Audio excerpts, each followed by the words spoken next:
সুপ্রিয় দর্শক, আমি মুস্তফা দানিশ সবাইকে স্বাগত জানাচ্ছি সম্পাদকীয়তে। আজকের বিষয় অর্থ পাচার, আর এই নিয়ে আলোচনার জন্য আমাদের স্টুডিওতে উপস্থিত আছেন ডক্টর মোহাম্মদ আব্দুল মজিদ, সাবেক চেয়ারম্যান জাতীয় রাজস্ব বোর্ড। মাঝখানে আছেন ডক্টর আহমদ আল কবির, অর্থনীতিবিদ, এবং ওই প্রান্তে আছেন ডক্টর খন্দকার গোলাম মোয়াজ্জেম, অতিরিক্ত গবেষণা পরিচালক সিপিডি। তবে আলোচনা শুরুর আগেই চলুন দেখে নিই এখনকার প্রধান সংবাদগুলো। মৃত্যুদণ্ডপ্রাপ্ত জামাত নেতা নিজামীকে কেন্দ্রীয় কারাগারে পড়ে শোনানো হল রিভিউয়ের পূর্ণাঙ্গ রায়। প্রাণভিক্ষা না চাইলে রায় যে কোনো সময় কার্যকর, জানালেন অ্যাটর্নি জেনারেল। নিজামীর রিভিউ আপিল খারিজের পর পাকিস্তান উদ্বেগ প্রকাশ করায় দেশটির হাইকমিশনারকে তলব, কড়া প্রতিবাদ জানাল পররাষ্ট্র মন্ত্রণালয়।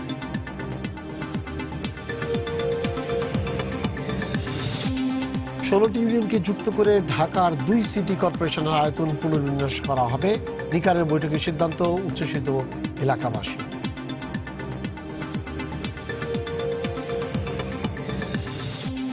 বাংলাদেশ ব্যাংকে অর্থ চুরির ঘটনায় সুইফটের 5 সদস্যকে জিজ্ঞাসাবাদ করবে সিআইডি। নতুন সংযোজিত ট্রানজ্যাকশন সিস্টেম উদ্দেশ্যমূলক ছিল বলে ধারণা। এবং রমজানে ভোগ্যপণ্যের মূল্য স্থিতিশীল রাখতে নানা উদ্যোগ টিসিবি, বিভাগীয় ও জেলা সদরে খোলা ট্রাক ও খুচরা বিক্রয় কেন্দ্রের মাধ্যমে বিক্রির সিদ্ধান্ত।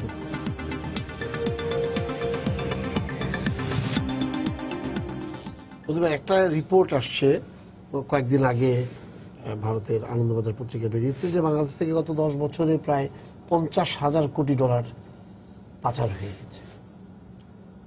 এর আগে কিছুদিন আগে একটা আমরা আমাদের সিপিডির যে জরিপ ছিল তাতে দেখা যায় তারা একটা হিসাব দেখিয়েছিলেন প্রায় 900 কোটি ডলার বছরে চলে যাচ্ছে এই ধরনের। তাহলে আমাদের আয়ের যদি এই মানে রপ্তানি আয়ের যদি টাকা যদি চলেই যায়, তাহলে আমরা কি ধারণ করে আছি? ফাঁক ফোকরটা কোন জায়গায়? ধন্যবাদ। আনন্দবাজার পত্রিকা কিংবা কয়েকদিন আগের আমাদের সিপিডির তারও কয়েক মাস আগে সম্ভবত আমেরিকার একটা কি সংস্থার রিপোর্টও ছিল। এটা ঠিক যে গত 1 বছর 2 বছর যাবৎ এই বিষয়টা আমাদের কর্ণকুহরে আসছে, এবং এটা ঠিক ফিগার যাই হোক টাকা পাচার হচ্ছে, ডলার পাচার হচ্ছে। এটা এই অর্থনীতির জন্য একটা, আমি মনে করি অত্যন্ত প্রচন্ড একটা রক্তক্ষরণ। এই রক্তক্ষরণ এই জন্যেই যে এই টাকাগুলো যদি না যেত, অর্থাৎ এই অর্থনীতিতে উপার্জিত টাকা, কিন্তু সে টাকাটি এই অর্থনীতিতে ব্যবহৃত হচ্ছে না, বাইরে চলে যাচ্ছে।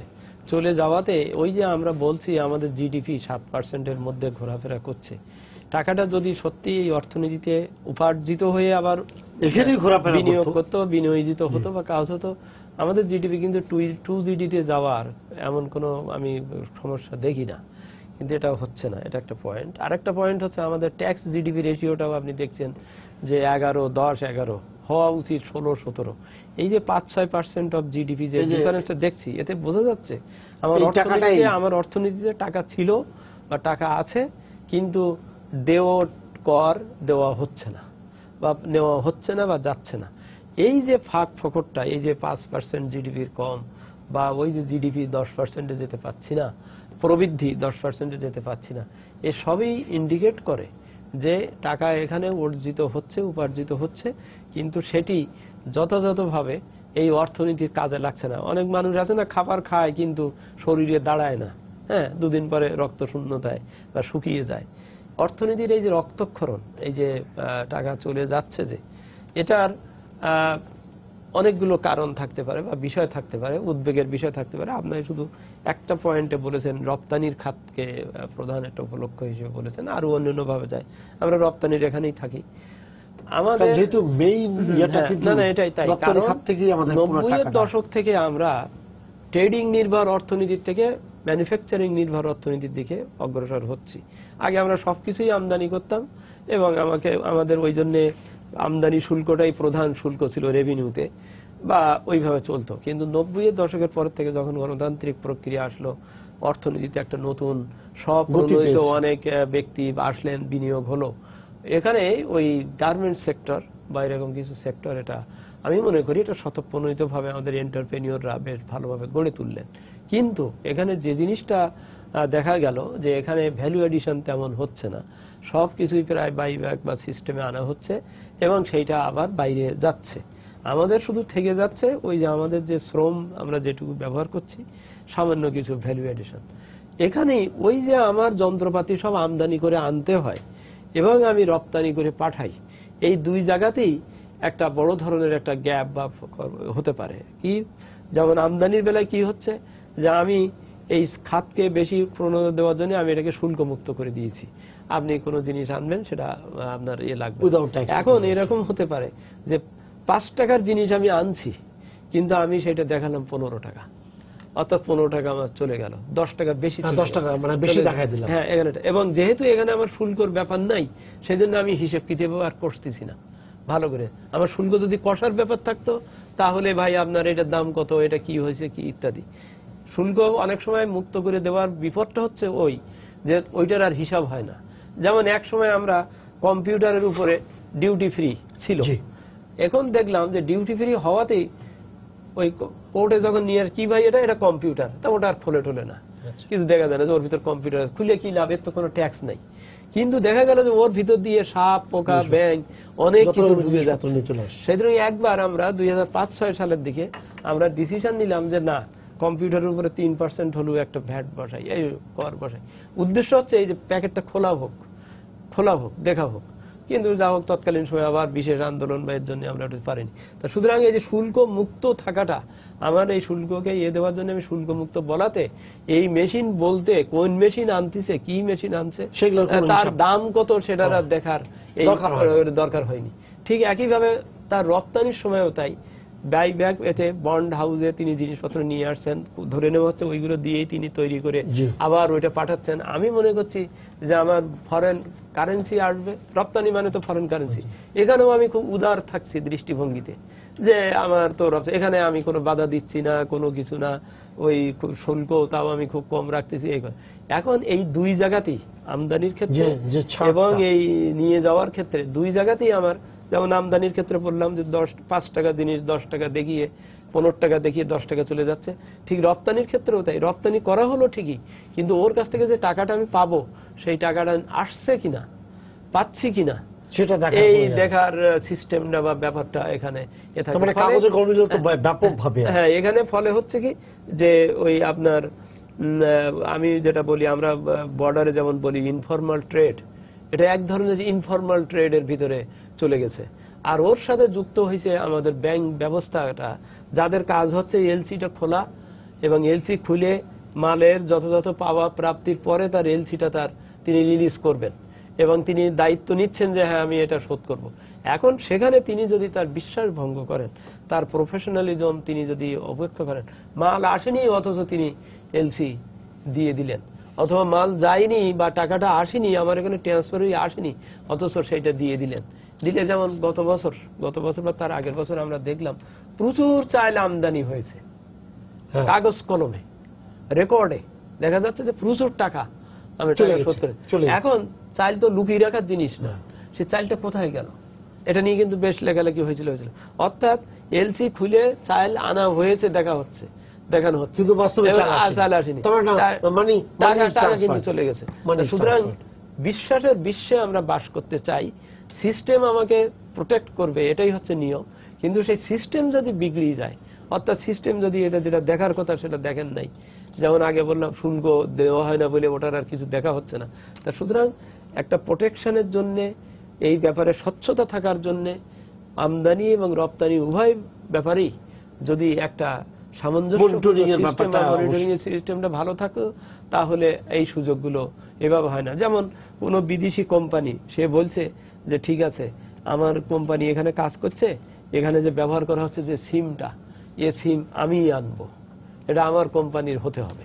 এখন ওই সিমের দাম আসলে $2, আমরা এনবিআরে বেশ কয়েকবার ধরেছি $2, কিন্তু সে দেখাচ্ছে $20, সে $20 দেখাচ্ছে, দেখি কিন্তু $20 সে কিন্তু নিয়ে যাচ্ছে, তার মানে $18। কিন্তু আমরা অন্য এক জায়গায় দেখছি যে আসলে ওটা $2। এমনকি এই দেশেই একটা সিম বানানোর কোম্পানি বিনিয়োগ করে পারমিশন দেওয়া হয়েছিল, তারা সিম বানাচ্ছিলেন এবং সেই সিম ব্যবহার হলে কিন্তু ভালোই হতো, আমাদের ওই বিনিয়োগটাও উৎসাহিত হতো, কাজও হতো, কিন্তু তারা সেটা করতে দিলেন না। বাইরের সেইয়েরা তারা বললেন যে এটা না, ও আমার সিমই ব্যবহার করতে হবে। নানান লোনের শর্তের মতো যে আমি টাকা দিব তোমাকে $100 কোটি, কিন্তু সব জিনিস আমার এখান থেকে আনতে হবে এবং আমার ওই কোম্পানি সাপ্লায়ার্স ক্রেডিট। হ্যাঁ, কই ভাই আপনি আমাকে বলেন, উনি যে কথাগুলো বলছিলেন যে ব্যাংকের সিস্টেমের যে একটা ব্যাপারটা আছে, যেমন লেনদেনের ঘাটতির পাশাপাশি এলসির যে বিষয়টা, এটা তো মহা বিপদ সংকেত যদি এইভাবে আমরা করি। যে কাগজপত্র আমরা দেখছি সব মাল চলে আসছে আমাদের, কিন্তু মালগুলো আসেনি, কিন্তু টাকা তো চলে গেছে। এগুলো তো হচ্ছেই, অহরহ হচ্ছে আমি বলবো। এবং এইগুলা যে পুরা ব্যাংকিং সেক্টর শুধু না, মানে অন্যান্য যে কাস্টমস, যে ডিউটি ব্যাট, যেগুলা যেসব যে কর্মকর্তারা যে এটার সাথে, এটার কিন্তু বাইরে কাউকেই রাখা যাবে না। আমাদের মোটামুটিভাবে সমাজ ব্যবস্থার মধ্যে যে একটা সার্বিক যে এখানে একমাত্র এটার রিমিডি হচ্ছে, আমি যেটা বলবো যেটা হচ্ছে যে এখানে আমাদের সিস্টেমসগুলোকে আরো বেশি অটোমেশনের মধ্যে আনতে হবে এবং ইন্টারলিঙ্কেজ বাড়াতে হবে। যে আমাদের যে এখন ব্যাংকের ইনফরমেশনের সাথে কোনো অবস্থাতেই ম্যাচ করার কোনো সুযোগ নাই কাস্টমসের ইনফরমেশনের, বা এনবিআর এর যে রেকর্ডিং সিস্টেম আছে এইগুলোর সাথে এইটা কোনো ধরনের কোনো রিয়েল লিঙ্কেজ নাই। এইগুলাকে ইস্টাবলিশ করতে হবে। এখন সম্ভব এগুলা কোনো রকেট সায়েন্স না, ইটস সিম্পল সায়েন্স। এবং এই সিম্পল সায়েন্সটাকে আমাদেরকে কাজে লাগাতে হবে। এক। 2 নম্বর যেটা হচ্ছে, যেটা হলো যে গার্মেন্ট সেক্টর ডেফিনেটলি আমাদের এক্সপোর্ট আর্নিং এর মানে যে সবচেয়ে বড় একটা খাত হিসাবেই ধরা হয়, এবং আমরা খুব বোস্ট করে বলি 80%, 82% যেটাই বলি। কিন্তু এটা যে ওই যেটা ভাই বলছিলেন একটু আগে, যেটা হচ্ছে যে আমরা বাইব্যাক সিস্টেমে আনিয়ে মানে আনলাম ডিউটি ফ্রি, তারপরে আমরা দিলাম, এটাতে কিন্তু খুব ভ্যালু এডেড আমাদের শ্রম ছাড়া আর আমাদের এমপ্লয়মেন্ট ছাড়া, দেশের মধ্যে এমপ্লয়মেন্ট ছাড়া, এই দুইটা যুক্তি ছাড়া কিন্তু আর কোনো কিছুই কিন্তু অ্যাড হচ্ছে না। মানে আমাদের নিজেদের, আমাদের পণ্যটা হচ্ছে সবকিছু, যা কিছু হচ্ছে সব বাইরে থেকে আসছে, সেটা খালি জোড়া লাগাই দিয়ে পাঠায়, এবং এটার মধ্যেও ট্র্যাকিং নাই। আপনি যেটা বললেন যে যেটা আনছেন আপনি $15 করে, যে র মেটেরিয়ালসটা আনলেন $15 করে, এটা আপনি বিক্রি করছেন কি দামে, এই দুইটার মধ্যে ম্যাচিং এর কোনো মেকানিজম এক্সিস্ট করে না। কারণ একটাতে দেওয়া হচ্ছে যে মানে জিরো ট্যাক্সেস, আর আরেকটার উপরেও যেটা হচ্ছে যে আপনি ইনসেন্টিভ দিচ্ছেন, এখানে ইনফ্লেট করার সুযোগ ছাড়া আর কোনো ধরনের কোনো সুযোগ নেই। অর্থাৎ এইগুলাতে মানে I fully agree with him, আমাদেরকে মিনিমাম একটা ট্যাক্স স্ট্রাকচারে বা একটা মনিটরিং সার্ভেলেন্স সিস্টেমের মধ্যে আনতে হবে, যা আমরা ম্যাটেরিয়ালস আনি, র মেটেরিয়ালস আনি, এটার সাথে আমাদের এক্সপোর্টের যেন সরাসরি ইউনিট ওয়ারি, যে একটা গার্মেন্টস ফ্যাক্টরিকে যদি আমি একটা ইউনিট ধরি, বা একজন এন্টারপ্রিনারের 10টা ইউনিটকে যদি একটা ইউনিট ধরি, ওই এর এগেইনস্টেই কিন্তু আমাদেরকে এইগুলাকে ম্যাচিং করার সিস্টেমসগুলা আমাদেরকে তৈরি করতে হবে। এইগুলা কিন্তু করা সম্ভব, এবং এইটা না করলে কিন্তু এখনকার আধুনিক প্রযুক্তি নির্ভর সমাজ ব্যবস্থায় আমরা পিছিয়ে পড়ব। আরেকটা জিনিস যেটা আমি ব্যক্তিগতভাবে দেখতেছি, যেটা হচ্ছে যে মানি লন্ডারিং তো দিন দিন বাড়ছে। আমরা যদি বাংলাদেশের দিকে তাকাই, বাংলাদেশের যে নিয়ে অনেকেই বলে যে বিভিন্ন দেশে বেগমগঞ্জ সৃষ্টি হয়েছে, এবং এইখানকার পয়সা দিয়েই কিন্তু কানাডা হোক, মালয়েশিয়ায় হোক, সিঙ্গাপুরে হোক, বা দুবাইতে হোক, এবং এই সাম্প্রতিক আর্টিকেলটা যেটা আপনি রেফার করছিলেন, যে প্রথম আনন্দবাজার এবং এইখানে বাংলাদেশ প্রতিদিনের, তো সব মিলিয়ে এইসব আর্টিকেলের এইসব রেফার করা হয়েছে যে এই কাজগুলো হচ্ছে। এটা তো এইখানকার রিসোর্স ড্রেন করে। রিসোর্স ড্রেন কিন্তু শুধু বিজনেসম্যানরা করতেছে এটা আমি বলতে চাই না, এটার বাইরেও কিন্তু আমাদের শিক্ষিত সমাজ সবচেয়ে বড় কালপ্রিট, যারা বিদেশে থাকেন, শ্রমিক যারা, তারা কিন্তু ঠিকই টাকা পাঠাচ্ছে, কিন্তু শিক্ষিত যারা হোয়াইট কলার জব করেন বিদেশেও, তারা কিন্তু এখানে ধানমন্ডির বাড়িটা বিক্রি করে বা গুলশানের বাড়িটা বিক্রি করে পুরো টাকাটা ব্ল্যাক মানি করে, মানি লন্ডারিং করে ওইখানে গিয়ে নিয়ে যাচ্ছেন। এই যে ঘটনাগুলো ঘটছে, এটা কিন্তু লার্জ স্কেলে করতেছে। কিন্তু এটা কিন্তু আপনি একটা দারুণ পয়েন্ট বলেছেন, সেটা হলো আমাদের যে রেমিটেন্স পায় $15 বিলিয়ন, তাই না, এরকম আসে, এবং যে শ্রমিকগুলো থাকে তারা কিন্তু প্রত্যেককেই তাদের আমার গরিব শ্রমিকরা সবাই পাঠায় সবাই পাঠায় এবং এই দেশে এবং সবচেয়ে বেশি কাজের টাকাটা কিন্তু আমাদের এই গার্মেন্টস থেকে 28 বিলিয়ন আসে, সেটা কিন্তু কাজে লাগে ওইভাবে লাগছে না যতটা $15 বিলিয়ন আমাদের একদম থোক হিসেবেই লেগে যাচ্ছে। আর সেই বড় লোকরা কিন্তু মানে যাদের বাড়ি ওখানে আছে বাইরে তারা বিক্রি করে চলে যাচ্ছে। এটা কিন্তু একটা তারপরে সেকেন্ড এবং থার্ড জেনারেশনের যারা আরো প্রবলেম হইতেছে কি, এখন বিদেশে বিশেষ করে অনেকগুলা দেশে আমাদের সেকেন্ড থার্ড জেনারেশন চলে আসছে। ফার্স্ট জেনারেশনের একটা রুটসের প্রতি একটু টান ছিল, সেকেন্ড থার্ড ফোর্থ জেনারেশনের কিন্তু রুটসের সাথে কোনো কানেকশন নাই। তখন তারা আসে যে বাবার সম্পত্তি ছিল সেটা বিক্রি করে, এখন এটাকে বিক্রি করে এবং পয়সা কিভাবে নিব বলে 2-3 ভাবে আছে, অনেকগুলা পদ্ধতি আছে। এর মধ্যে সবগুলাই money laundering, direct indirect money laundering করে এই পয়সাগুলো যাচ্ছে। এটা অন্যান্য দেশেও ঘটছে, এটা যে শুধু আমাদের শুধু বাংলাদেশে না অন্যান্য দেশেও ঘটছে। কিন্তু আমাদের একটা আমাদের এখানে অবাধ হলো কি ওদের উপরে তাও বিভিন্ন জায়গায় গেট কিপিং আছে, না গেট কিপিং কেউই করতে পারে না। কিন্তু আমাদের এখানে তো আমি দেখি আমাদের যে টাকার পরিমাণটা বলা হচ্ছে, আমাদের যে অর্থনীতি বা আমাদের যে ইয়েতে সেই তুলনায় তো অনেক আমাদের আকার অনুযায়ী, মানে আমি বলতেছি ডাইমেনশনস অফ ইট, মানে মাল্টিপল ডাইমেনশনস আছে। এরপরে যে গভর্নমেন্ট যে ইনসেনটিভ দেয়, সরকার যে ইনসেনটিভ যেগুলা দেয়, এইগুলাকে অনেক ধরনের মেকানিজম করা হয়। আমি এইগুলাকে মেকানিজমগুলা পাবলিক করার আমার বলারও কোনো অবকাশ নাই, কিন্তু আমি অনেকগুলাই জানি যে অনেকগুলো অপশনস আছে। এইগুলার থেকেও তারা কিন্তু একটা পোরশন দেশে আনার কোনো প্রয়োজন মনে করে না বা আনেও না তারা। এইগুলা থেকে এইগুলাকেও কিন্তু ডাইভার্ট করার সুযোগ আছে এবং এইগুলাকে ফুল প্রুফ করতে হবে। সরকার কিন্তু এই গত কয়েক বছরে কিন্তু মানি ট্রান্সফারের দিক দিয়ে ইন্টারনাল যদি আপনি তাকান, যদি যেমন শিক্ষকদের বেতন টেতন এগুলো অটোমেশন অনেকগুলা কিন্তু একটা দারুণ ইমপ্রুভমেন্ট হয়েছে। গরিবদের ভাতা, দুস্থ ভাতা, সেফটি নেটের যেগুলা এইগুলা কিন্তু অটোমেশন করে সরকার একটা বড় ধরনের আমি বলবো রিভলিউশন করছেন। বাংলাদেশে আগে দেখা যাইত যে ব্যাংক হোক বা পোস্ট অফিস হোক বা হয়তো ইউনিয়ন কাউন্সিলের চেয়ারম্যান মেম্বার, ওনারা কিন্তু একটা পোরশন রেখে দিয়া তারপরে এমনকি স্কুলের বেতনের, প্রাইমারি স্কুলের টিচারদের বেতনেরও একটা অংশ স্কুল ইন্সপেক্টর বা উপজেলা লেভেল অফিসাররা কেটে রেখে দিয়ে, এমনকি ফ্যামিলি প্ল্যানিং অফিসার বা হেলথের যারা কাজ করতো গ্রাসরুটে হলে তাদের কাছ থেকে কমপ্লেন শুধু শুনতাম যে, কিন্তু এখন ওইসব পথ বন্ধ হয়েছে।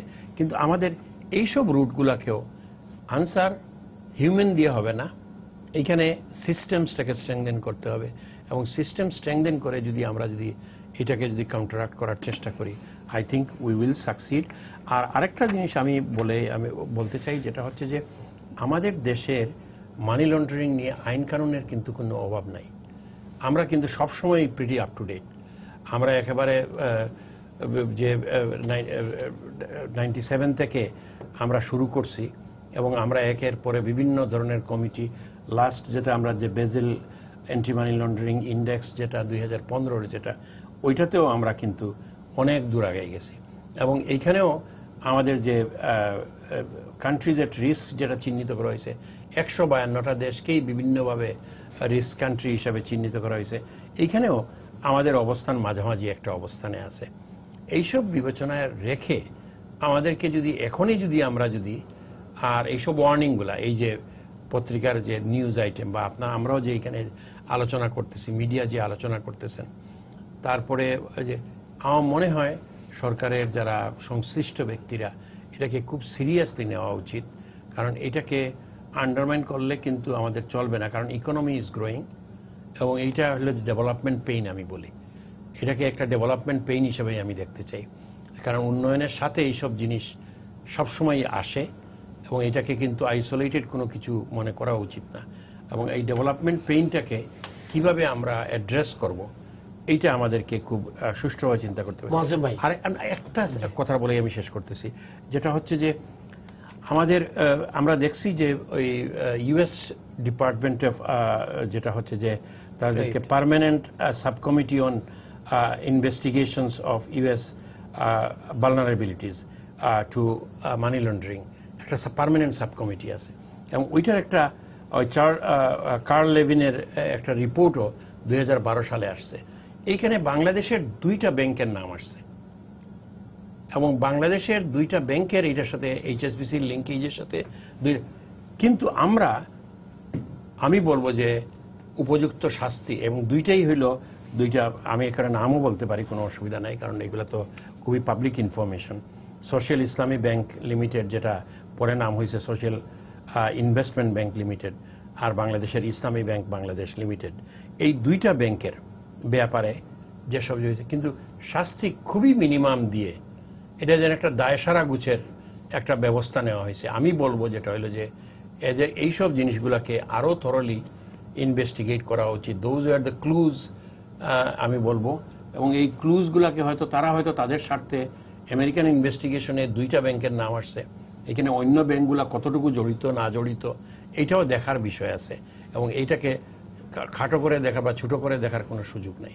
মোয়াজ্জেম ভাই, আপনি শুনলেন তো, এখন আপনার গবেষণা কি বলছে, সিপিডি গবেষণা কি বলছে? না, সিপিডি আসলে আলাদাভাবে কোনো গবেষণা করে তথ্য উপাত্ত দিয়েছে তা না, কেননা বৈশ্বিক কিছু রিপোর্ট রয়েছে যে যারা নিয়মিতভাবে বিশ্বব্যাপী এই যে অর্থ পাচারের বিষয়গুলো গবেষণা করে থাকে, সেরকম একটি রিপোর্ট যেটি সবাই মোটামুটি আজকাল ব্যবহার করেন, সেটা হচ্ছে গ্লোবাল ফাইন্যান্সিয়াল ইন্টিগ্রিটি রিপোর্ট।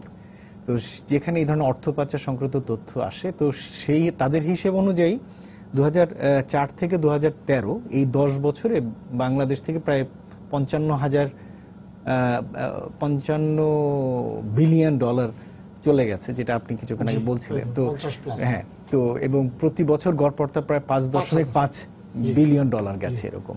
তো আমরা তথ্য উপাত্তগুলো কিছুটা সারিবদ্ধ করে টালি করে দেখছিলাম যে এটার মধ্যে কোনো নেচার আছে কিনা যাওয়ার ভিতরে, এবং দেখা গেছে যে নির্বাচন পূর্ব বছরগুলোতে যাওয়ার হারটা বেড়ে যায়। তার মানে হচ্ছে যে নির্বাচনের আগে এক ধরনের পরিস্থিতি সৃষ্টি হয় যাতে যারা এত ধরনের অর্থের যারা নিজেদেরকে ইনসিকিউর মনে করছেন, তারা পট পরিবর্তন হোক বা যে কোনো অস্বস্তির কারণে এই টাকা পাচারের পরিমাণটা তাদের নেচারটা বেড়ে যায়। হ্যাঁ, এটা 2001 সাল সবচেয়ে বড় কারণ বলে আপনার? না, এটা সবচেয়ে বড় কারণ না, এটা অন্যতম কারণ। হ্যাঁ, তবে বড় কারণটি আপনারা যেটা আলোচনা করেছেন সেটি আসলে আমাদের এখান থেকে এই ট্রেড মিস প্রাইসিং বলা হয়, অর্থাৎ বাণিজ্যের মূল্যের অবমূল্যায়ন করে অথবা অতিমূল্যায়ন করে আসলে নিয়ে যাওয়ার প্রবণতাটি এখানে বেশি। তবে সেই জায়গাতেও বাংলাদেশের স্ট্রাকচারটা আমি একটু অন্যান্য দেশের সাথে বিশ্লেষণ করে দেখেছিলাম, একটু পার্থক্য। আমাদের এখানে তুলনামূলকভাবে ট্রেড মিস প্রাইসিং এর চেয়ে অন্য উপায়ে টাকা পাচারের হারটি কম না। আমাদের এখানে প্রায় 67% যায় হচ্ছে হলো ট্রেড মিস প্রাইসিং, আর 33% যায় হচ্ছে হলো অন্য উপায়। একটু সে আলোচনায় এসছে, কিন্তু অন্যান্য উপায় যে এখান থেকে চলে যায়। কিন্তু অন্যান্য দেশে কিন্তু ট্রেড মিস প্রাইসিং অর্থাৎ বাণিজ্যের এই অসমতাকে ব্যবহার করে যাওয়াটার মূল ব্যাপার, এটা অন্যান্য দেশও ব্যবহার করে। 80% যেমন রাশিয়া, চীনের ক্ষেত্রে যেমন 80%-এর উপরে এইভাবেই আসলে কাজটা হয়, কিন্তু আমাদের এখানে হুন্ডি সিস্টেম বা এগুলো হয়ে থাকে। একটা যেটা এখানে যুক্ত হতে পারে আলোচনা, সেটি হচ্ছে যে এর সাথে যে রপ্তানিকারকরা বা রপ্তানি প্রক্রিয়ায় যেটি দেখা যাচ্ছে সেটি যেমন, কিন্তু বেশি হয় আসলে আমদানি প্রক্রিয়াতেও, এবং রপ্তানির ক্ষেত্রে এক্সপোর্টের ক্ষেত্রেও সেটি হয়, সেটিও দেখা গেছে তথ্যে যেটি দিচ্ছে যে সেখানে এটি হয়। তবে আরেকটি যেটি সাম্প্রতিক সময় যেটি মনে হচ্ছে যে হচ্ছে আমাদের দেশ থেকে, সেটি হলো যে বিদেশি ব্যক্তি বা প্রতিষ্ঠান যারা এখানে কাজ করছেন, তারা তাদের যে ফাইন্যান্সিয়াল অ্যাকাউন্টস যেভাবে এখানে ডিল করছেন, বা সেই জায়গাতে হয়তো ট্রান্সপারেন্সি ঘাটতি রয়েছে, এবং সেই জায়গার ক্ষেত্রেও যে হঠাৎ করে আমি দেখলাম যে ইহা হিসাবে $5 বিলিয়ন প্রায় শুধুমাত্র ভারতের রেমিটেন্স এখান থেকে যায় $5 বিলিয়ন। $5 বিলিয়ন যাওয়াটা আমি বলছি, তার মানে কোন জায়গায়, মানে এটার মধ্যে আমি জানি না। আপনার আশ্চর্য হওয়ার বিষয়টা হচ্ছে যে $5 বিলিয়ন যাবার ক্ষেত্রে নর্মাল যে নিয়মে যাচ্ছে সেই নিয়মে যাচ্ছে কিনা। আদারওয়াইজ $5 বিলিয়ন যাবার ক্ষেত্রে যথেষ্ট যৌক্তিকতা রয়েছে, তার কারণ হচ্ছে প্রচুর সংখ্যক ভারতীয় নাগরিক এখানে বিভিন্ন ধরনের প্রতিষ্ঠানে বৈধভাবেও কাজ করছেন, হয়তো অন্য উপায়েও হয়তো তাদের কিছু সংশ্লিষ্টতা থাকতে পারে, কিন্তু তারা যে বেতনটি নিয়ম মেনে দিচ্ছে কিনা, সেখানে ডলার ট্রান্সফার কি করে হচ্ছে, সেই জায়গাগুলো নিয়ে সরকার হয়তো ভেবে দেখতে পারেন।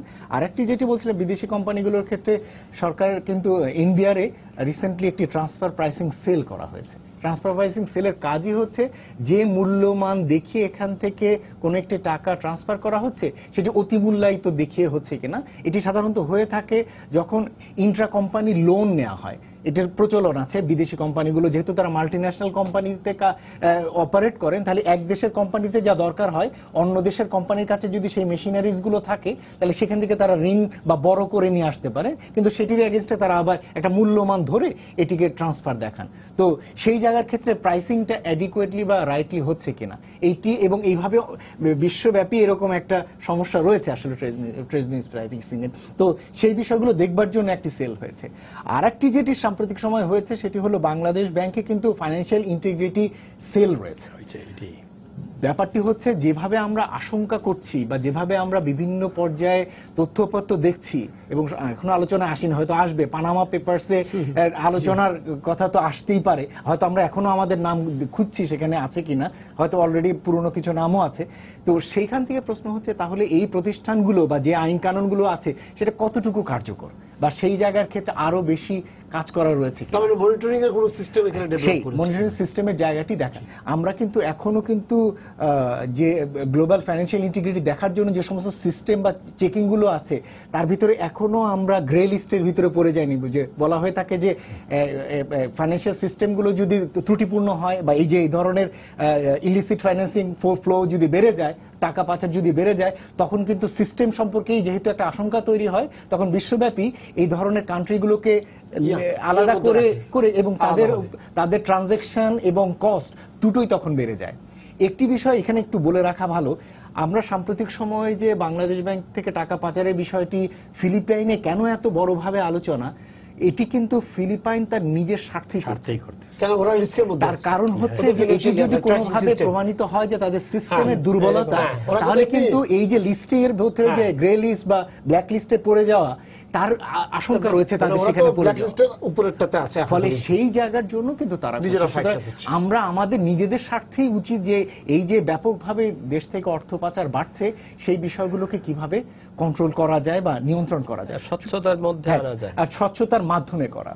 আর একটি যেটি এখানে আসলে যুক্ত হতে পারে এই আলোচনাটির সাথে, সেটি হলো এটিও ঠিক যে আমাদের দেশের উদ্যোক্তাদের এখন কিন্তু প্রচুর পরিমাণে তারা আয় করছেন, এবং আয় করে সেটি তারা আবার পুনর্বিনিয়োগ করতে চান। এখন দুঃখজনক হলেও সত্য যে দেশের ভিতরে অনেক সময় পর্যাপ্ত বিনিয়োগ পরিবেশ অনেক সময় থাকে না, এবং আমরা গত বছর সিপিডি থেকে ব্যবসায়ীদেরকে জিজ্ঞেস করেছিলাম কেন টাকা পাচার হয়, এবং তার অন্য কারণগুলোর সাথে এটিও তারা বলেছেন যে বিনিয়োগ করবার মতো যথেষ্ট মাত্রায় পরিবেশ দেশের ভিতরে নেই, ফলে তারা টাকাটি এখানে রেখেও তারা করছে না, তখন তারা মনে করেন যে কোনো জায়গায় নিয়ে যাচ্ছে। এটিকে আমি বলছি না যে এটি সুস্থ উপায় হতে পারে বা এটা করা উচিত, প্রশ্নটি হচ্ছে সরকারের উচিত হচ্ছে দেশের ভিতরে এরকম বিনিয়োগ সহায়ক পরিবেশ সৃষ্টি করা যাতে তারা টাকাটি উপযুক্তভাবে এখানে বিনিয়োগ করতে পারেন। এটি হচ্ছে একটি দিক। আর দ্বিতীয় আরেকটি যেটি দিক হচ্ছে উত্তরোত্তর আমাদের উদ্যোক্তাদের যেহেতু আকার বাড়ছে, বিনিয়োগের ক্যাপাসিটি বাড়ছে, তারা কিন্তু এখন চান যে শুধুমাত্র একটি পণ্য বা একটি ম্যানুফ্যাকচারিং পার্টে তারা আর জড়িত থাকতে চান না, তারা এখন ফরওয়ার্ড বা ব্যাকওয়ার্ড লিঙ্কেজেও তারা বিনিয়োগ করতে চান, যে অংশের বিনিয়োগটি হয়তো পুরো সবসময় দেশের ভিতরে না, এটি হয়তো অন্য দেশের সাথে তার একটা সংযুক্তি রয়েছে। তো সেই সংযুক্তিতে বিনিয়োগ করতে হলে কিন্তু আপনাকে বাইরে বিনিয়োগের সুযোগ করে দিতে হবে। বর্তমান যে আইনি কাঠামো তাতে বিদেশি বিনিয়োগ করার ক্ষেত্রে এক ধরনের বলতে পারেন যে বাধা রয়েছে। এখন পর্যন্ত সম্ভবত $30,000 পর্যন্ত বাইরে নিয়ে যাওয়া যায়, এটি তো কোনো আসলে বিনিয়োগ না, কিন্তু বড় আকারে যদি একজন বিনিয়োগকারীকে বিনিয়োগ সুবিধা দিতে চান তাহলে হয়তো আপনাকে $1 মিলিয়ন পর্যন্ত বা তার বেশি হয়তো তাকে বাইরে বিনিয়োগের সুযোগ দিতে হবে। তবে এটিও ঠিক যে এই ধরনের সুযোগ দিতে গেলে এমনি আমরা পাচার ঠেকাতে পারছি না, আবার যদি আবার বিনিয়োগ সুযোগ দেই সেটির নাম করে আবার যদি আরো বড়ভাবে টাকা চলে যায় সেই আশঙ্কাও রয়েছে। উনি যেটা বললেন বেগমগঞ্জের কথা, আমরা কিন্তু বিনিয়োগ ঠিকই করছি, হ্যাঁ সবকিছুই, কিন্তু সেই সুবিধা কিন্তু আমরা পাচ্ছি না। ফলে সরকারকে এমন ধরনের কাঠামোতে যাওয়া দরকার যেটিতে আসলে উপযুক্ত বিনিয়োগকারী বা প্রকৃত বিনিয়োগকারীকে আপনি সুযোগ দেন, এবং সে যে বিনিয়োগ করে যে আয় করবেন সেটি আবার রিটার্ন করবেন দেশে, সেটি নিশ্চিত করা, এবং পুরো প্রক্রিয়ার ভিতরে স্বচ্ছতা থাকা। এটি খুব সহজ না, কিন্তু আমার মনে হয় যে একটু আগে আলোচনা আসছিল যে ফাইন্যান্সিয়াল সিস্টেমটা যেহেতু এখনো ইন্টিগ্রেটেড না, আমরা যা কর হিসাবে যা দেখাই, ব্যাংকে যা ট্রানজ্যাকশন করি, এবং বিভিন্ন খাতে যে বিনিয়োগ করি এর কোনোটির সাথে কোনো তথ্যের মধ্যে কোনো মিল নেই বা কোনো জায়গায় কারো অ্যাকাউন্টেবিলিটি চেক করবার সুযোগ নেই। সম্প্রতি যেটি হয়েছে যে এনবিআর বাংলাদেশ ব্যাংকের মাধ্যমে একটি সিস্টেম দাঁড় করিয়েছে, তারা যে কোনো তথ্য উপাত্ত চেক করতে পারবেন এই সিস্টেমে। কিন্তু পুরো ইন্টিগ্রেটেড সিস্টেম না হলে এই ধরনের সমস্যাগুলো প্রায়শই থাকবে এবং হঠাৎ করে যখন টাকা ট্রান্সফার হয়ে যাবে সেগুলোকে যে আপনি চেক করবেন সেটি দেখবার মতো আসলে এখন পর্যন্ত উপযুক্ত মেকানিজম হয়তো মধ্যে দাঁড়াচ্ছেটা কি ইয়া তো চলে আসছে এনবিআর এর উপরে। তার মানে হলো সরকারের সবচেয়ে বড় নজরদারি জায়গা, যেমন বাংলাদেশ ব্যাংক যেমন আছে যে টাকা ব্যাংকের ট্রানজেকশনে যেটা হলো, কিন্তু এনবিআর পুরো টাকার মধ্যে কে ট্যাক্স দিচ্ছে কে ট্যাক্স দিচ্ছে না, যে আপনি বললেন যে 5 থেকে 6%, এবং আমাদের যে টাকার হিসাবটা 50 বলেন, হ্যাঁ 55,000 কোটি ডলার বলেন, যেটাই বলেন না কেন, এবং ওই ফাঁকটার মধ্যে কিন্তু আপনি যদি দেখেন যে ইয়া হচ্ছে সেই জায়গায় 10% ইয়া দিচ্ছে আমাদের ট্যাক্সে, কিন্তু হওয়া উচিত 15 থেকে 16%, এবং এই 6% নাই, দেখা গেছে এই 6%-এর মধ্যে এই টাকাগুলো কিন্তু চমৎকারভাবে থেকে যাচ্ছে। সেক্ষেত্রে এনবিআরকে কিভাবে আরো গতিশীল করা যায়? খুব সুন্দর প্রসঙ্গ, কিন্তু এনবিআর একা না, কারণ এনবিআর সাধারণ একটি দপ্তর, তার অনেক আইন কানুন আছে, এটা ঠিক আছে, কিন্তু যে অর্থনীতিতে যে সেটা করছে সেখানে তার প্রয়োগের ক্ষেত্রে এটা কিন্তু ঠিক একা একজনের পক্ষে, যেমন সরকারের পক্ষে পুরো অর্থনীতিকে ঠিক রাখা বা করা, তার আইন কানুন আছে, এটা ঠিক আছে, কিন্তু একই সাথে অর্থনীতির অন্যান্য প্লেয়ার যারা, তাদেরও দায়িত্বশীল হওয়ার প্রয়োজন আছে। ডক্টর মোয়াজ্জেম যেমনটি বলছিলেন, আইন কানুন আছে, সব ঠিক আছে, কিন্তু সেটা পরিপালনের ক্ষেত্রে যে পরিবেশ, সেই বিষয় সেটি বিশেষভাবে গুরুত্বপূর্ণ। যেমন ওই যে বিদেশে বেগমগঞ্জ কিংবা আপনার সেকেন্ড হোম হচ্ছে, কেন হচ্ছে? এটা হচ্ছে যে আপনার এখানে বিনিয়োগের পরিবেশ নাই, শুধু না, সার্বিকভাবে। যেমন এক সময় আমি অন্যভাবে বলি, একটা জেলা সদরে যিনি জেলা প্রশাসক যেতেন, তিনি 3 বছর সেখানে থাকতেন, সেখানে ভালো জেলা স্কুল ছিল, সব ছিল, তার ছেলেমেয়েরা, ওদের ছেলেমেয়েরাও আমাদের সাথে পড়েছে এবং তারা ওখানে থাকতো, লেখাপড়া শিখতো ইত্যাদি। এখন আপনি দেখেন থাকে না, কারণ থাকে না, এক হচ্ছে ওনার ওখানে 3 বছর উনি থাকবেন এই নিশ্চয়তা ওনার নাই, উনি যে কোনো সময় বদলি হয়ে যেতে পারেন, সেই জন্য উনি ফ্যামিলিকে নিয়ে যেয়ে আবার কোথায় পড়বেন, এটা একটা ব্যাপার। দ্বিতীয় পয়েন্ট হচ্ছে ওখানে সেই ভালো স্কুল বা ভালো ধরনের কোন ব্যবস্থা নাই। এই হওয়াতে কি হচ্ছে যে এখন আর আমি গ্রামে ডাক্তারকে পোস্টিং দিতে পাচ্ছি না, আমার অফিসার উপজেলাতে থাকছে না, ডিস্ট্রিক্টে তার ফ্যামিলি ঢাকায় রেখে তিনি ইয়ে করছেন, অর্থাৎ পরিবেশ তাকে এই মুভমেন্টের ব্যবস্থা করছে। আপনি দেখেন ভাই যেমনটি বলছিলেন যে first generation, second generation, first generation uprooted হলেও কিছুদিন তার পৈতৃক ভিটা বা ইত্যাদির প্রতি আছে, সেকেন্ড জেনারেশন তো সেটা নাই। কারণ নাই এই অর্থে যে ওই ছেলে মেয়েরা তারা মনে করছে এই দেশে এসে করবে কি, চাকরি কি অবস্থা, তার নিরাপত্তা, তার সবকিছু, ফলে সে মনে করছে ওখানেই তো ভালো। তো সুতরাং এখানে ভালো পরিবেশ সেটা দাবি করতে হবে, বিনিয়োগের পরিবেশ। এখানেই আমি বলছি সহযোগিতার কথা। এনবিআর বা সরকার বা কোনো বিশেষ একক ডিপার্টমেন্ট তার নিজস্ব আইন নিয়ে তার এনফোর্সমেন্ট করে এটা হবে না যতক্ষণ না সার্বিকভাবে congenial and enabling environment create হবে। হ্যাঁ, এর অর্থ এই বলছি না যে তাই বলে এনবিআর বা সরকারি ডিপার্টমেন্ট কোনো প্রয়াস প্রচেষ্টা চালাবে না। যেমনটি আমরা বললাম মনিটরিং এর অভাব আছে, তারপরে মিলানোর অভাব আছে। এখন কিন্তু বাংলাদেশ ব্যাংক কিন্তু এলসি কটা খোলা হলো কি হলো সব কিন্তু মনিটর করতে পারে ওর সাথে এনবিআর এর। এবং এই কিছুদিন আগ পর্যন্ত এনবিআর যখন বলছে আমি 25 টাকা আয় করেছি, বাংলাদেশ ব্যাংকের খাজানসিখানায় দেখা যাচ্ছে না 19 টাকা, এখানে একটা গ্যাপ থেকে যাচ্ছে। তো এইগুলো হিসাবগুলো এখন মিলানো হচ্ছে, সেল করা হয়েছে, ট্রান্সফার প্রাইসিং এ সেল করা হয়েছে, অনেক কিছু করা হয়েছে, কিন্তু এইগুলোকে কার্যকর থাকতে দিতে হবে। এবং কার্যকর থাকতে দেওয়া রুল, ভাই যেমনটি বলছিলেন, আমাদের কিন্তু রুলস অভাব নেই, অনেক রুল আছে, কিন্তু সেই প্রয়োগের ক্ষেত্রে যে আন্তরিক যে এটা সকলের সহযোগিতা, এটা কিন্তু একজনের দ্বারা কিন্তু হবে না, এটা সকলের ক্ষেত্রে হবে। একজন ব্যবসায়ী বা প্রতিষ্ঠান তারা যদি বলেন ভাই আপনার দেশে করদাতা এত কম কেন, মাত্র 15 লাখ দিচ্ছে, এই কথাটা উনি বলছেন, কিন্তু আমি যদি উল্টো ওনাকে বলি যে আপনি যে সমিতির সদস্য বা আপনি যে সমিতি, আপনি এইটুকু নিশ্চয়তা করেন যে আপনার সকল সদস্যরা কর দিচ্ছেন, আপনি আপনার দিকটা আসেন, তাহলে তখন এটা হবে। তা সুতরাং এই আমি বারবার জোর দিতে যাচ্ছি পরিবেশ রচনার উপরে, এনাবলিং এনভায়রনমেন্ট, এটা হলেই এটা যাবে। টাকা যে পাচার শুধু বাংলাদেশের অর্থনীতিতে হয় তা না, পৃথিবীর বহু দেশে হয়, বহু সময় হয়। হয়তো আমাদেরটা হয়তো এই আমরা মনিটরিং বা আমাদের এই পরিবেশের বা পরিস্থিতির জন্য, ওই যে একটা কথা আছে না, good money bad money drive away good money from the market. আপনার সমাজে যদি এরকম একটা অবস্থা হয় যে ভালো মানুষ আর সমাজে দাঁড়াতে পারছে না, সে থাকতে পারছে না, তো তখন তো সে একটা পথ দেখবে বা যাবে। কেন যাচ্ছে এটার সাথে সাথে ওই মনস্তাত্ত্বিক ওই বিশ্লেষণটা প্রয়োজন, যে কেন যাচ্ছে, তিনি কেন সে তার নিজের ফ্যামিলি থেকে আপরুটেড হয়ে সবকিছু হয়ে ওখানে চলে যাচ্ছে। এখানে তাহলে কি সেই পরিবেশ, ওই যে জেলা প্রশাসকের বললাম বা ওই যে উপজেলায় যদি সেই পরিবেশটা আমি সব দিতে পারি, তাহলে কেন তিনি সেখানে থাকবেন না? তিনি থাকবেন। উনি বললেন কেন থাকবেন, আর আপনি বললেন যে সেকেন্ড জেনারেশন থার্ড জেনারেশন, উনি ওই জায়গাতে আসছেন। আচ্ছা, আমি যেটা শুরুতেই বলতে চাই যেটা হচ্ছে যে অন্যায় যে করে আর অন্যায়কে যে প্রশ্রয় দেয় তারা কিন্তু একই অপরাধী। আমরা বিশ্বব্যাপী অনেক আলোচনা শুনি, সবাই বড় বড় এথিক্সের কথা বলেন, কিন্তু বাংলাদেশ থেকে মানি যাচ্ছে আরেকটা দেশে তো এটা গিয়ে এন্ট্রি করতেছে, এটা অবৈধভাবে এন্ট্রি করছে। এখানে যদি অবৈধ মানি হয় এই পুরো চেইনটাও ওই দেশের জন্য এটা মানি লন্ডারিং। এবং যে দেশ এটাকে, কিন্তু আপনি কানাডার মতো দেশে যান, পয়সা নিয়ে ঢুকলে কিন্তু কোনো অসুবিধা নাই, ওইখানে সবকিছুই হালাল হয়ে যায়, বা অন্যান্য দেশেও এরকম ভাবে। অতএব এই কথাটাকে কেউ নিয়ে আসলে তার অর্থনীতি উপকৃত হচ্ছে, তার অর্থনীতি কিন্তু ইটস মানি লন্ডারিং। এটাকেও মানি লন্ডারিং যদি আপনি যে ডেফিনিশন, গ্লোবাল ডেফিনিশন টার্মে বলেন, সেটা এটাও মানি লন্ডারিং। কিন্তু ওইখানে এথিক্সও নাই, ওইখানে কোনো ট্রান্সপারেন্সিও নাই, টাকা আনলে কোনো সমস্যা, কোনো কিছুই নাই ওইখানে। জন্য যদি আমার দেশে এসে ঢুকে, তো এইখানে হইল সব ধরনের এথিক্স কিন্তু ডাস্টবিনে ফেলে দেওয়া হয়। এক।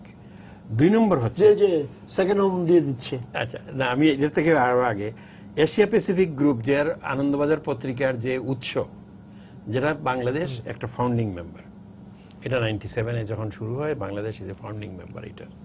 এবং বাংলাদেশ যদি ফাউন্ডিং মেম্বার থাকে, বাংলাদেশ এখনো এইটা নিয়ে, এই যে রিপোর্টের যে আদ্যন্ত যেটা কোট করা হইতেছে, এই যে এপিজির যেটা, এইটাকে কিন্তু এটার রিলায়েবিলিটি বা এটার সম্পর্কে, এটা একটা পত্রিকার সংবাদ, নো ডাউট, এটা হয়তো হয়তো, কিন্তু এটা নিয়ে কেন বাংলাদেশের যদি ফাউন্ডিং মেম্বার হয়, বাংলাদেশের যারা রিপ্রেজেন্ট করতেছেন, why they have not communicated before it to the Bangladesh. বাংলাদেশের ভিতরে এটা কি আরো কোনো একটা বড় ধরনের কোনো চক্রান্ত কিনা, এটাও একটা সরকারকে দেখা উচিত, এটাকে ফলো করা উচিত। কারণ Bangladesh officially is a founding member of Asia Pacific গ্রুপের অন মানি লন্ডারিং। এই বিষয়টাকেও আমি রেইজ করতেছি, কারণ এটাও আমাদের জন্য খুব। তৃতীয় যে জিনিসটা, আরেকটা জিনিস আমি আপনাদের সামনে আনতে চাই, যেটা হচ্ছে যে টেররিস্ট ফাইন্যান্সিং আর মানি লন্ডারিং গোজ টুগেদার। এটাকে কিন্তু বিচ্ছিন্নভাবে দেখার কোনো সুযোগ নাই। এবং টেররিস্ট ফাইন্যান্সিং যত দেশে হইতেছে বা যেসব দেশে হইতেছে, এইখানে মোটামুটিভাবে চ্যানেল বলতে মানি লন্ডারিং একমাত্র main source of money laundering. এবং মানি লন্ডারিং যদি হয়ে থাকে, আমাদের এত নিয়ম আছে, গ্লোবাল নিয়ম আছে, গ্লোবাল ইনভেস্টিগেশনও আছে, আমাদের দেশেরও ইনভেস্টিগেশন আছে। আমাদের দেশেও কিন্তু ওই যে বললাম যে দুইটা ব্যাংকের কথা শুধু না, আরো অন্যান্য অনেক প্রতিষ্ঠান, সরকারি বেসরকারি বিভিন্ন প্রতিষ্ঠানে বিভিন্নভাবে পয়সা আসে। এইগুলাকে, হ্যাঁ, আইন আছে অনেক, কিন্তু এগুলোর এনফোর্সমেন্ট আমরা যদি করতে না পারি, তবে আমাদের জন্য এটা খুব ভালো লক্ষণ। এবং যাদেরকে পাওয়া যাবে তাদেরকে এক্সাম্পলারি পানিশমেন্ট দেওয়া উচিত। এইখানে কিন্তু কোনো কম্প্রোমাইজ বা এখানে হাফ হার্টেড কোনো অ্যাপ্রোচের সুযোগ নেই। যেসব প্রপার্টি তারা এইসব মানি লন্ডারিং এর মধ্যে, আমরা জানি বিভিন্ন দেশ থেকে ফান্ডিং এর মাধ্যমে বিভিন্ন সেবা ধর্মী প্রতিষ্ঠান গড়ে হয়েছে, নাম নিয়ে পত্রিকায় এই দেশের লিস্ট বাইর হয়েছে। আমাদের দেশে যে এই যে টেররিস্ট ফাইন্যান্সিং কে এরা অনেকেই সেকেন্ডারি সোর্স হিসাবে, দেশের ভিতরে হোম গ্রাউন্ড সোর্স হিসাবে তারা কাজ করে। আমার মনে হয় সময় আসছে এইগুলাকে ট্রেস করা, এগুলার সোর্স অফ মানি কি, who has invested money in it, এবং কারা এটাকে ম্যানেজ করতেছে। এখন যদি এই জিনিসগুলা কোনো প্রতিষ্ঠানে গেলে যে ওই পার্টিকুলার রাজনীতির যদি উত্তরসূরি না হন, যদি বা রাজনীতি না করেন, তো আপনি এখানে চাকরিও পাবেন না। এই ধরনের প্রতিষ্ঠানের তো সংখ্যা কম না এখানে। সেবাধর্মী প্রতিষ্ঠানও আছে, ফাইন্যান্সিয়াল ইনস্টিটিউশনও আছে। আপনি ওই পার্টিকুলার রাজনীতি না করেন, যদি আপনি ওই ব্যাংকে বা ওই হসপিটালে বা ওই প্রতিষ্ঠানে আপনি চাকরি পাবেন না। আমার মনে হয় এইগুলা part of the money laundering. এইগুলাকে আপনি বিচ্ছিন্নভাবে দেখার কোনো সুযোগ নাই। এইখানে আমাদেরকে সার্বিকভাবে সরকারের বিভিন্ন প্রতিষ্ঠানগুলোকে, যারা শুধু বাংলাদেশ ব্যাংকের মধ্যে একটা সেল করে, সরকার তো কিছু ইনিশিয়েটিভ না সরকার নিছেন, সরকার অনেকগুলো নিছেন, কিন্তু আমি বলতেছি যেটা হচ্ছে যে শুধু বাংলাদেশ ব্যাংক বা ফাইন্যান্সিয়াল ইনস্টিটিউশন দিকে তাকালে চলবে না, এখানে সেবাধর্মী প্রতিষ্ঠানগুলোর দিকেও তাকাতে হবে। ওইগুলোতেও ফাইন্যান্সিং আসতেছে কিনা, এনজিওদের কাছে কোনো ফাইন্যান্সিং আসতেছে কিনা, মানে এই জিনিসগুলোকেও আমাদেরকে আইসোলেটেড ওয়েতে কার এজেন্ডা বাস্তবায়নের জন্য এখানে নামছেন এইগুলা, বা অ্যামনেস্টি ইন্টারন্যাশনালের একটা গ্রুপ, ওই যে কি এশিয়া প্যাসিফিক গ্রুপ আছে, তারা এইখানে একটাই পার্টিকুলার এনজিওর কথাবার্তা আর প্রতিফলন ঘটায় ওইখানে, আর কোনো কারো কথা শুনতেও চায় না। ওদের রিপোর্টই হলো যেন সবকিছুই। অর্থাৎ এই বাস্তব জিনিসগুলো যে টেররিস্ট ফাইন্যান্সিং এর সাথে বা টেররিস্টকে প্যাট্রোনাইজ করার জন্য যে মানি লন্ডারিং যেভাবে জড়িত, আমাদের এইসব আলোচনায় কিন্তু আমাদেরকে ওইগুলোকেও বাইরে রাখার কোনো সুযোগ নাই। এবং এইখানে সেবাধর্মী কাজেও তারা যেভাবে আগাইতেছে বা অন্যান্য এইগুলাকে একটা হোম গ্রাউন্ড একটা আরেকটা ধরনের ফাইন্যান্সিং মেকানিজমের মধ্যে তারা নিয়ে আসতেছে, এবং এইগুলাও কিন্তু সরকারকে আমি বলবো যেটা হলো যে ইন অ্যান ইন্টিগ্রেটেড ফ্যাশন, যেরকমভাবে ফাইন্যান্সিয়াল ইনস্টিটিউশনগুলো দেখতেছেন ঠিক অনুরূপভাবে আদার সেক্টরসগুলোকেও দেখা উচিত। আমি এবং এইটা এগুলার মধ্য থেকেও টাকা বাইরেও যাচ্ছে এবং টাকা আসতেছেও, এবং দুইটাই করতেছে, এবং এগুলাকে সিরিয়াসলি মানে আমাদেরকে অ্যাড্রেস করা উচিত। এটা না করলে আমরা আরেকটা গ্লোবাল জিনিস আসতেছে, যেটা হচ্ছে যে ফেটকা, এটার পুরা নামটা যে এটাতে হইতেছে যে আমেরিকাতে একটা আইন হয়েছে, যেটার মাধ্যমে গ্লোবালি অন্যান্য দেশে হইতেছে যে আপনি যদি এই দেশেও প্রপার্টি ওন করেন, আপনি যদি আমেরিকান সিটিজেনশিপ নেন যদি, তা কিন্তু আপনাকে গ্লোবাল ইনকামের উপরে, এবং তারা ওইখানে ওই ডাবল ট্যাক্সেশন তারা এবং সবকিছুতে, এবং এইগুলাকে ট্রেসিং করে অনেক ধরনের অনেককে বিপদে পড়বে। অতএব এইগুলা কিন্তু আমাদের দেশ থেকে, কিন্তু তখন আমাদের দেশে প্রপার্টি কিন্তু ট্যাক্স হবে ওইখানে, এবং আরো বিপদ হবে। অতএব অতএব এই জাতীয় বিষয়গুলাকে আমার মনে হয় সূক্ষ্মভাবে আমাদেরকে দেখার ব্যাপার আছে। পানামা কেলেঙ্কারির কথা তো ভাই বলছেনই, যেটা হচ্ছে যে এইখানে আমাদের কি আসে দেখার ব্যাপার। পুরানো পেপার অনুযায়ী 11 জনের নাম আছে, কিন্তু নতুন লিস্টে কি আছে না আছে এটা তো এখনো আমরা পাই নাই। আর আমাদের দেশে যেটা হচ্ছে যে ইনভেস্টমেন্টের জন্য আমাদের যেটা মেজর চ্যালেঞ্জ ছিল, যে ইনফ্রাস্ট্রাকচার এবং কমিউনিকেশন, দুইটাতেই কিন্তু বড় ধরনের বেশ কিছু উদ্যোগ আমরা লক্ষ্য করতেছি। 100টা যে স্পেশাল ইকোনমিক জোন যেটা তৈরি করার যে উদ্যোগ, এটাও কিন্তু মানে অনেক সাধুবাদ পাওয়ার জন্য, কিন্তু এইগুলাকে স্পিড আপ করতে হবে। এইগুলাকে এই মানে স্লো মুভিং ট্রেনের মধ্যে রাখলে চলবে না। আমাদেরকে এখন কিন্তু অর্থনীতিকে যদি একটা বড় ধরনের বিগ পুশ না দেওয়া হয়, পার্টিকুলারলি যেটা যে সরকারের যে পরিকল্পনা যেগুলো, এইগুলোকে কনসলিডেট করে আমাদের বাস্তবায়নের যদি ব্যবস্থা না নেওয়া হয়, আমরা কিন্তু অনেক কিছু থেকেই এই মানি লন্ডারিংও বন্ধ হয়ে যাবে অনেকাংশে, যদি দেখা যায় যে এইখানে বড় ধরনের প্রসপেক্ট ডিসেন্ট্রালাইজেশন অফ অথরিটি। এইখানে আমার মনে হয় ঢাকার থেকে আপনারা এটা আনছেন, যেটা হলো আমাদের এই আলোচনার মধ্যে আসছে, যেটা হচ্ছে ঢাকা কেন্দ্রিক সবকিছুকে দ্রুত গতিতে এটা ঢাকার বাইরে নিয়ে যেতে হবে দেশের। আমরা শেষ পর্যায়ে আছি, মজুমা বলেন এবার।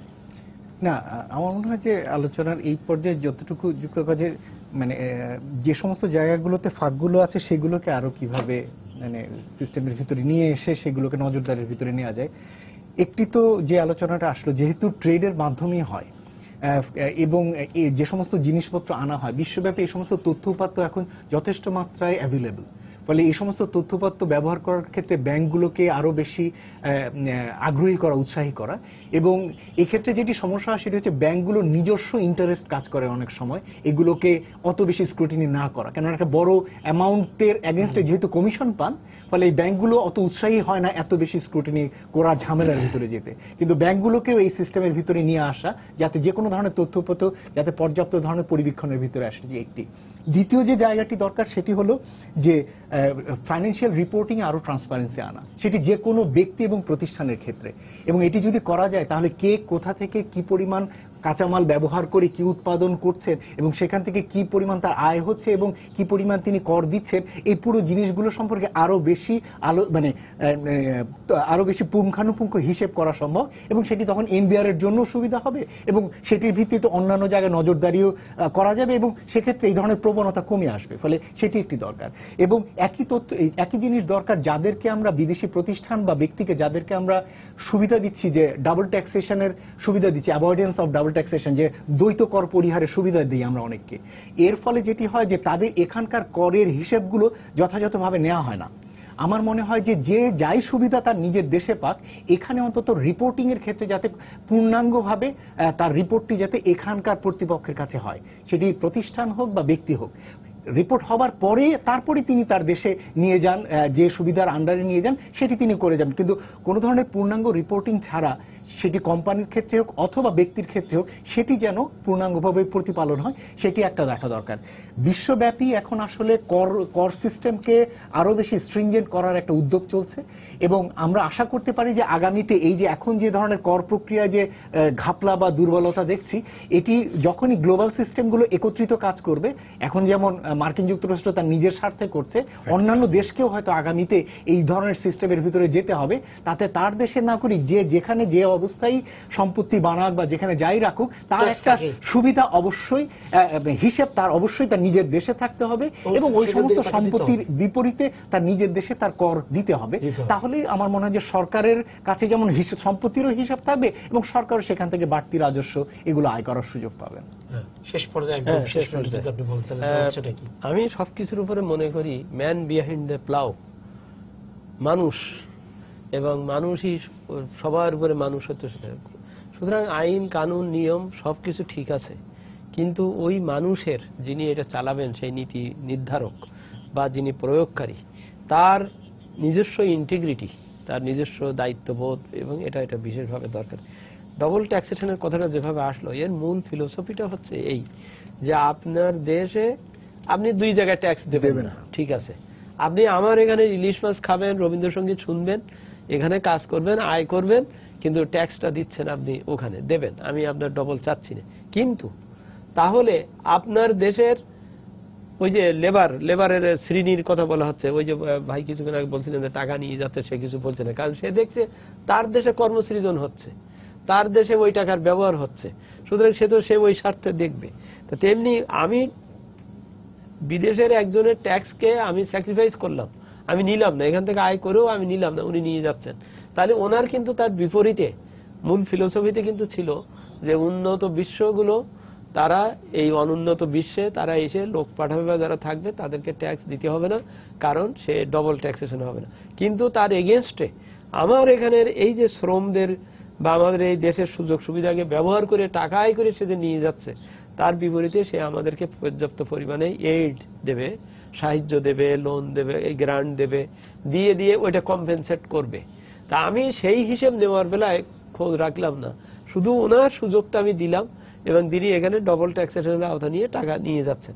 তো সুতরাং অনেকগুলো বিষয় যেমনটি ডক্টর মোয়াজ্জেম বলছিলেন, অনেক জায়গায় আছে, এই জায়গাগুলোকে চিহ্নিত করতে হবে, কোথায় কোথায় আমার কি নেগোসিয়েশন করা দরকার, করে তারপরে এই জিনিসটার এটা এককভাবে ভাই যত বারবার বলছেন বিচ্ছিন্নভাবে দেখলে হবে না, এটা কিন্তু একটার সাথে একটা পরস্পর প্রযুক্ত, এবং সেই পরস্পর প্রযুক্ত বিষয়গুলোকে দেখে ওই যে বললাম পরিবেশ তৈরি করতে হবে। পরিবেশ তৈরি করলে বাড়ির ঘরের পাখি ঘরেই থাকবে। আমাদের সময় শেষ হয়ে গেছে, আপনাদের ধন্যবাদ স্টুডিওতে আসার জন্য। সবাইকে শুভেচ্ছা জানিয়ে শেষ করছি আজকের সম্পাদকীয়। আগামীকাল আবারও দেখা হবে রাত 10টায়, দেখার আমন্ত্রণ রইল। শুভরাত্রি।